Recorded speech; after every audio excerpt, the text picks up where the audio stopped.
Christmas மற்றும் புத்தாண்டை முன்னிட்டு தூத்துக்குடியில் தனியார் கேக் தயாரிப்பு நிறுவனம் சார்பில் கேக் கண்காட்சி நடைபெற்றது.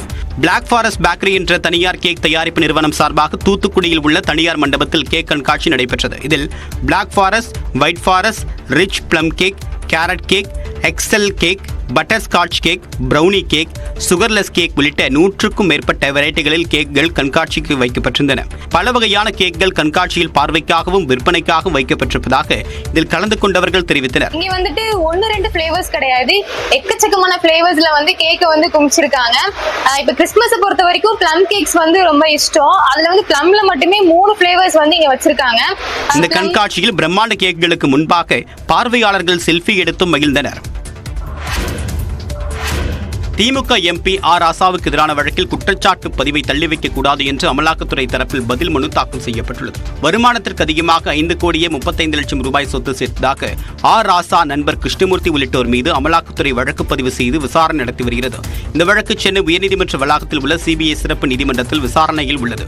இந்த வழக்கில் கூடுதல் குற்றப்பத்திரிகை தாக்கல் செய்யும் வரை குற்றச்சாட்டு பதிவு உள்ளிட்ட எந்த நடவடிக்கையும் தொடங்கக்கூடாது என்று கிருஷ்ணமூர்த்தி சார்பில் மனு தாக்கல் செய்யப்பட்டது.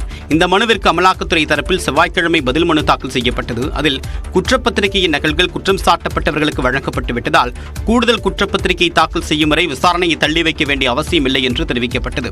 சட்டவிரோத பண பரிமாற்ற தடை சட்ட வழக்கை மற்ற வழக்குகளுடன் ஒப்பிட முடியாது என்றும், மேல் விசாரணையில் புதிய தகவல்கள் சேகரிக்கப்பட்டால் ஏற்கனவே இந்த வழக்கில் குற்றம் சாட்டப்பட்டவர்களுக்கு எந்த பாதிப்பும் இல்லை என்றும் கூறப்பட்டுள்ளது.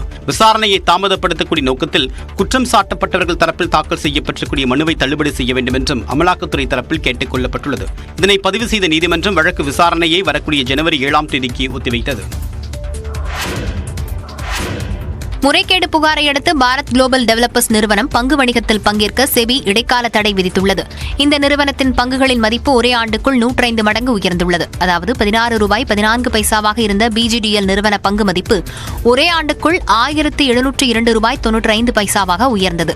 இந்த நிறுவனத்தில் முறைகேடு நடந்திருப்பதாக கடந்த 16ஆம் தேதி செபி அமைப்புக்கு புகார் அளிக்கப்பட்டது. அதில் பிஜிடிஎல் நிறுவனத்துக்கு 2020ஆம் ஆண்டு ஜூன் வரை 5 புரமோட்டர்கள் இருந்ததாகவும் 2020 செப்டம்பரில் அனைத்து பங்குகளையும் புரமோட்டர்களே இல்லாமல் பொது நிறுவனமாக வகைப்படுத்தியதாகவும் புகார் எழுந்துள்ளது.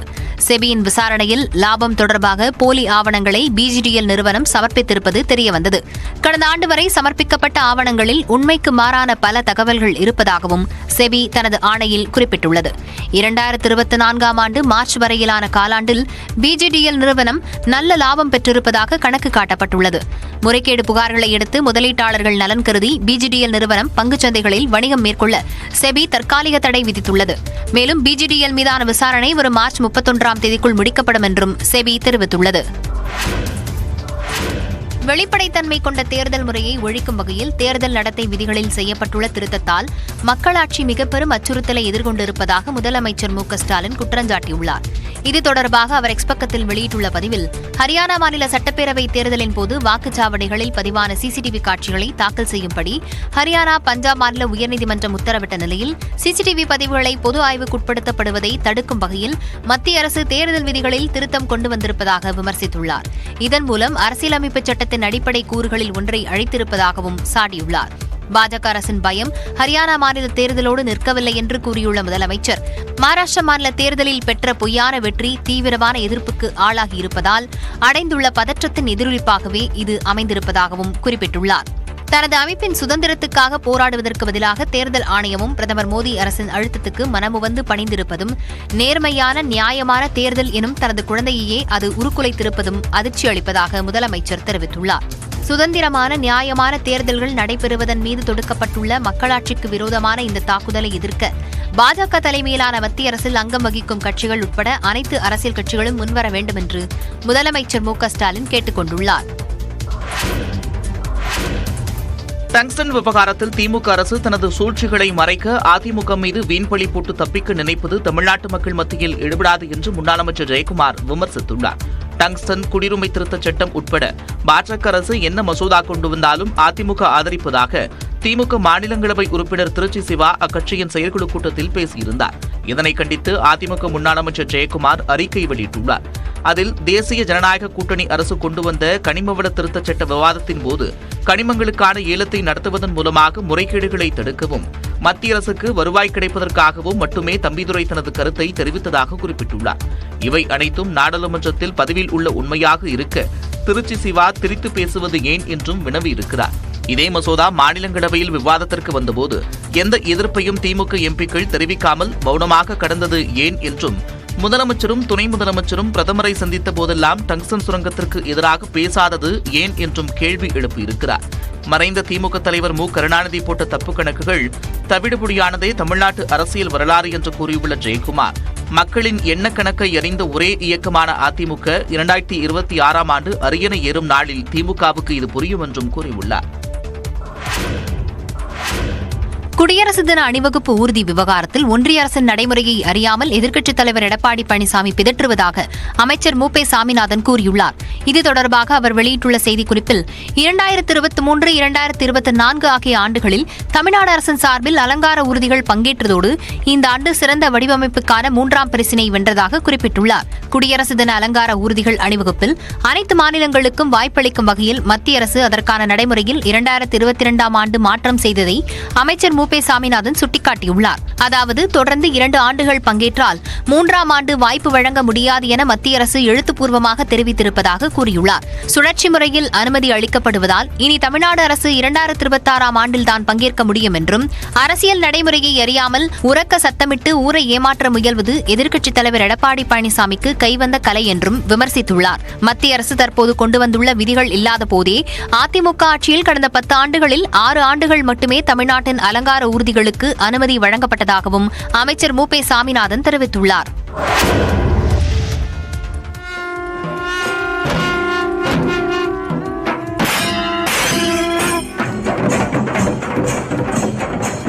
மதுரையில் பக்தர்கள் வெள்ளத்தில் அசைந்தாடியபடி மீனாட்சி அம்மன் சப்பரம் பவனி வந்த காட்சிகள் தான் இவை. மார்கழி மாதம் தேய்பிறை அஷ்டமியையொட்டி மதுரை மீனாட்சி அம்மன் கோயிலில் சப்பர திருவிழா நடைபெற்றது. இதனையொட்டி அதிகாலையில் சுந்தரேஸ்வரர் பிரியாவிடையுடனும் மீனாட்சி அம்மன் தனியாகவும் சப்பரங்களில் எழுந்தருளினர். அதனைத் தொடர்ந்து சப்பரத்தை ஆயிரக்கணக்கான பக்தர்கள் வடம் பிடித்து இழுத்தனர். அம்மன் சப்பரத்தை பெண்கள் மட்டுமே வடம் பிடித்து இழுத்தனர்.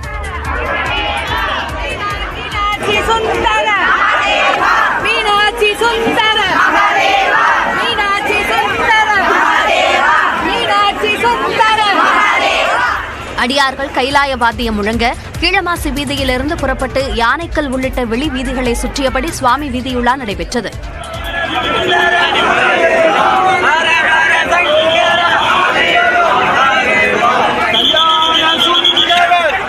அப்போது அனைத்து உயிர்களுக்கும் இறைவன் படி அளப்பதை விளக்கும் விதமாக சப்பரத்தின் பின்னால் அரிசியை சிவாச்சாரியார்கள் தூவியபடி சென்றனர். வெளிவீதியில் சிதறி கிடந்த அந்த அரிசியை பக்தர்கள் சேகரித்து சென்றனர்.